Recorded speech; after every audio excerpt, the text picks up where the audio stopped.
Hello, world history students. This is a lecture on World War II in the Pacific. This is Unit 11 and Part 4. First of all, we need to remember that Japan came almost out of nowhere in the late 19th century. They were, before the United States showed up and demanded that they trade with the rest of the world, they were very behind the times. It was almost like they were living in the 1600s with samurais and shoguns and all that kind of stuff. And they realized that they had to very quickly modernize in order to not be taken over by some of those imperialist nations that were doing the new imperialism in the late 19th century. So they copied a lot of the systems from other countries, navy, army, school system, industrialization, and so on. And by the end of the 1800s, were able to kind of compete with European states and the United States to be a powerful nation as well and to start taking over other parts of the world. They got into fights with China and Russia and started to take over territory there and essentially became a kind of imperialist, nationalist, and militarist society.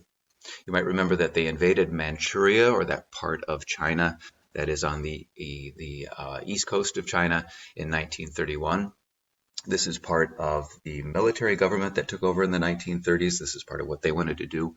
And they extended control over China by about 1938 or so. And you remember how brutal they were when they took over Nanking. They were like that really during the entire war to the Chinese, and then oftentimes to other people that they took over.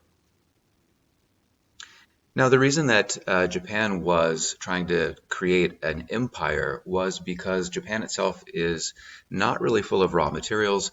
There were raw materials, things like rubber and oil and different metals that they needed throughout Asia. And this is why they are becoming an imperialist power. They need all of those raw materials to kind of feed their military.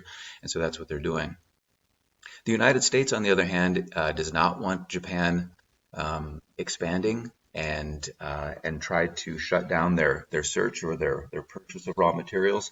And so Japan feels like the United States is blocking their imperial ambitions, and they wanted to knock the United States out of a potential war that was coming by sinking the American fleet that was based in Hawaii at a place called Pearl Harbor. And so on December 7th, 1941, they did a sneak attack on Pearl Harbor, once again trying to sink the entire American fleet. A number of battleships and other ships were damaged and some were sunk. And this was obviously a defeat for the United States. But the aircraft carriers, the ships that have airplanes on them, were not at Pearl Harbor. They didn't get sunk. And that's a huge reason why the United States is able to come back so quickly from this sneak attack. And it's also a reason why the United States, of course, jumps into the war. It's pretty terrible if another nation attacks you, but to do it in a sneaky way really made the United States very angry. And Japanese were hoping that they could knock out the American fleet, and the Americans would just say, oh, well, you got us, and we're going to sign a peace treaty with you. And of course, it really, really made Americans mad, and this is why we got into the war. So the United States declares war on Japan soon thereafter. And just to mention the war in Europe for a second, Hitler then declares war on the United States. We didn't declare war on Germany right away. Hitler declares war on us because of that Axis alliance that was going on between Japan and Italy and Nazi Germany. Well, around this period of time in December and January, February of 1941 and 1942, the Japanese were able to kind of sneak attack or surprise attack the rest of Asia as well, and they swept through much of the territories that had been controlled by places like Britain and France and the Netherlands and even the United States. And so they take over the Philippines from the United States. They take over places like Hong Kong and Singapore from Britain. They took over Indochina, or what contains Vietnam, from the French. Remember, the French and the British the French are defeated in World War II already, and Britain is desperately trying to hold on against Nazi Germany at that point in time. So there's really not very much they can do to try to resist the Japanese. And the Netherlands, too, by that point in time, is occupied by the Nazis. thus Dutch East Asia or Indonesia gets taken over as well. All of those places are of strategic value or are really quite valuable for raw materials, and the Japanese are really quite happy to have them.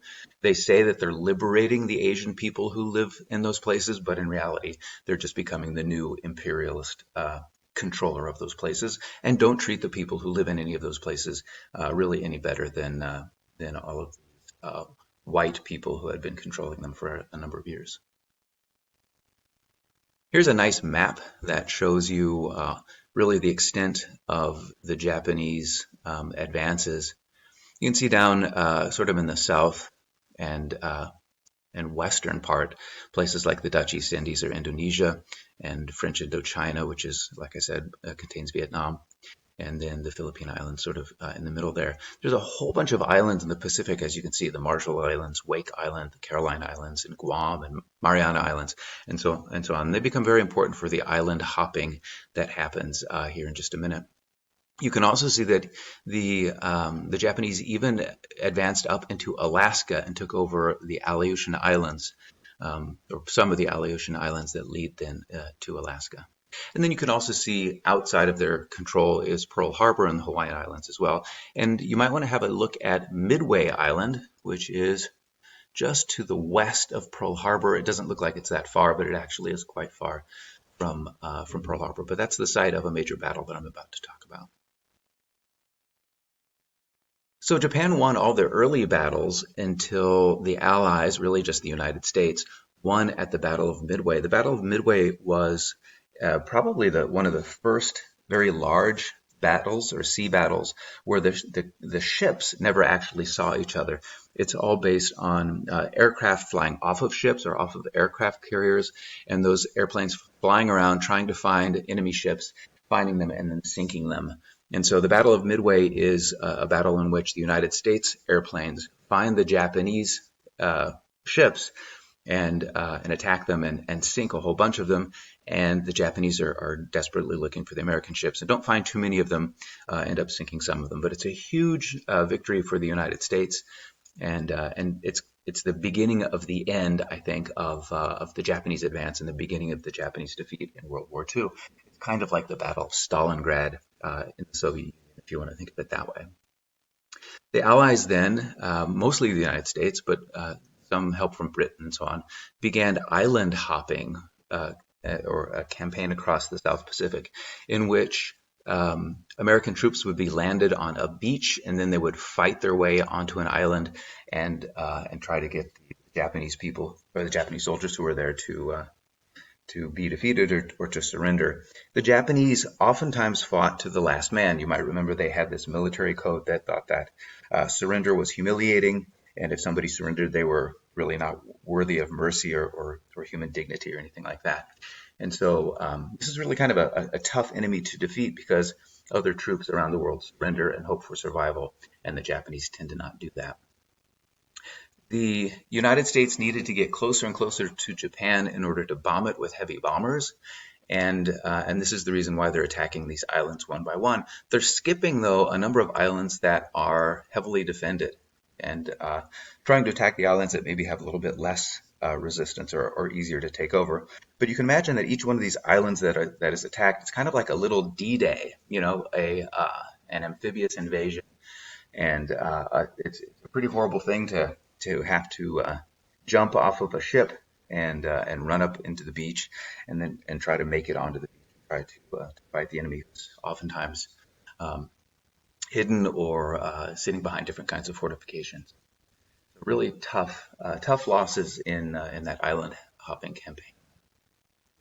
Japan desperately fights, but they're losing island after island in 1943-44 and the beginning of 1945. The Americans got very close to Japan by taking over Okinawa, an island that's part of Japan, and in particular Iwo Jima, which is kind of a high point on Okinawa. Okinawa is close enough to serve as a base to invade Japan, and that's kind of the next thing that seems to be coming. The Japanese, as I said, really refused to surrender, and they got very desperate, and they started to do something called kamikaze attacks. And kamikaze attacks are when Pilots are trained to fly their airplane into a ship rather than attacking a ship with bombs or machine guns and what have you, and then flying away to survive another day. These kamikaze pilots were doing these suicide missions, and it's pretty difficult to hit a ship with a bomb. It's easier to steer your airplane into a ship, and these kamikaze pilots and kamikaze attacks are really pretty successful. Not, though, to the point where it's going to change the outcome of the war, because the United States is um, creating, as many more ships and many more airplanes than the Japanese could possibly produce. And so, as desperate as these kamikaze attacks are, it doesn't really change the course of the war. The United States, it starts to bomb Japan with heavy bombers. One of the most infamous attacks that occurred is when the United States firebombed Tokyo in March of 1945. Tokyo was a city that had a lot of wooden buildings, and firebombs do just what the name says. They create fire. So a great firestorm developed in Tokyo, and some estimates are 100,000 people died from the firebombing and all the fires that were created out of that. The United States had spent a lot of money doing research and trying to come up with a new kind of weapon, a kind of super weapon called the atomic bomb. They were successful in producing an atomic bomb, and the new president from April of 1945, the old president Roosevelt had passed away. President Truman decided that we should use these bombs that had been developed in order to shorten the war. I think the United States and the Allies are really quite concerned that when they invade Japan, that the Japanese are not going to want to surrender. They're going to fight to the last person, and the United States and its allies are going to experience a lot of casualties because of that. By trying to use one bomb to more or less destroy an entire city, they want to force the Japanese to do the unthinkable, which is surrender. So this happens a couple of times in August of 1945. Two cities, one Hiroshima and the other one Nagasaki, were bombed with a single bomb, and tens of thousands of people died from the effects of that bomb, and the cities were largely destroyed. This impresses the Japanese so much that they do finally decide to do the unthinkable and surrender, and this brings the war to a pretty quick close in September of 1945. Well, that's pretty much it for the war in the Pacific. I hope you enjoyed this lecture, and I hope you got the cues that you needed out of it. Thanks so much, and have a great day.